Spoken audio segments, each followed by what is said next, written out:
একটু এত কষ্ট করে যাওয়ার থেকে একটু বাসে কষ্ট করে যাইতেন গা, আরো সুবিধা হইতো। এমনি যে দাঁড়ায় দাঁড়ায় কষ্ট করে যেতেছেন না। আসসালামু আলাইকুম, কি অবস্থা সবার? গড়িত সময় যখন 5:17, আমি তখন রওনা হয়েছি আমার গ্রামের বাড়ির উদ্দেশ্যে। আমি রওনা হয়েছি জামালপুরের উদ্দেশ্যে। তো আব্বু আম্মু পিছনে আসছে, ওরা গাড়িতে আসতেছে, আমি বাইকে যাচ্ছি। আপনারা সাথে থাকুন, একসাথে যাই জামালপুরে, দেখি কি কি হয়। আর আজকে সকাল সকাল বের হয়েছি, তেমন কোনো জাম পাইনি উত্তরা থেকে এই পর্যন্ত। চৌরাস্তা প্রায় এসে বসছি, এখনো তেমন কোনো জাম পাইনি। ওই পাশে একটু জাম আছে, বলা যায় না কোথায় কেমন অবস্থা। ভিডিও কেমন হচ্ছে বুঝতে পারতেছি না, কারণ আমি আজকে প্রথম ক্যামেরার মধ্যে, হেলমেটের ভিতরে ক্যামেরা লাগায় দেখতেছি যে কেমন ভিডিও করতেছে হইতেছে। তো যা হবে ভুল ত্রুটি ক্ষমা করে দিয়েন, পরবর্তীতে দেখা যাক। যে এরপরে আমি এই ভিডিও দেখে পরবর্তীতে আমি ভালো করার চেষ্টা করব। এখন হাইওয়েতে দাঁড়ায় তো চেক করা সম্ভব না যে কেমন হচ্ছে বা কি হচ্ছে। দেখি, একবারে লাস্ট পর্যন্ত কন্টিনিউ করতে থাকেন, ইনশাল্লাহ সামনে থেকে ভালোভাবে ভিডিও দেওয়ার চেষ্টা করব। আমার গাড়িতে তেলও তেমন মোটামুটি কম, তেলও ভরতে হবে। সময় যখন 5:50, এখন আমি রাজেন্দ্রপুরে এসে পড়ছি।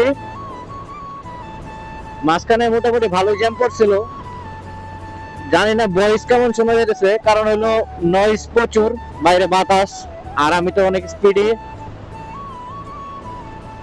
ফুয়েলটা নিয়ে নিলাম বাইরে হয়ে। আব্বু আম্মু সামনে চলে গেছে ওরা, আমি একটু পিছে পড়ছি। তো দেখি, আমি এখন একটু টানবো, ওদেরকে ধরি, তারপরে আবার দেখা হচ্ছে একসাথে। একটু এত কষ্ট করে যাওয়ার থেকে একটু বাসে কষ্ট করে যাইতেন গা, আরো সুবিধা হইতো। এমনি যে দাঁড়ায় দাঁড়ায় কষ্ট করে যেতেছেন না, আর মানুষ বমি টমি করে অবস্থা খারাপ।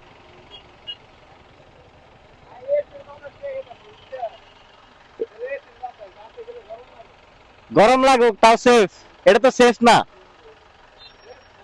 এটা সেফ না তো।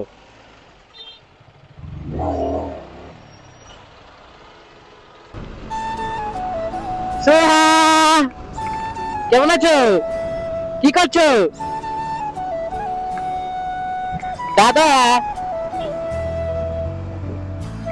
কি করো, কি করো?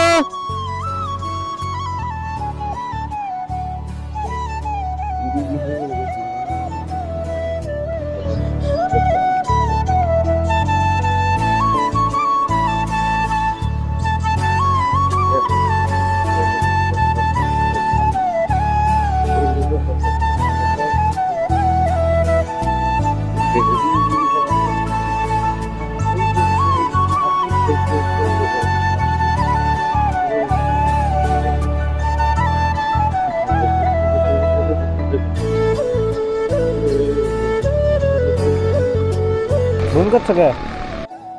হ্যাঁ, এই সোয়া, বমি করছো কেন?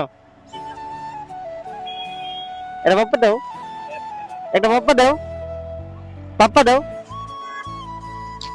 ঠিক আছে, যাও গা, টাটা।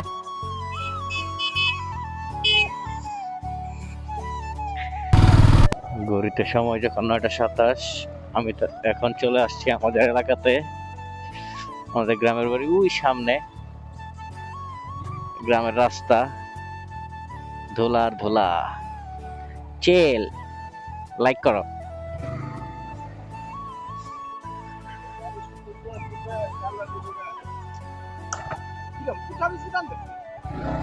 দাদা ভালো আছো? ঠিক আছে।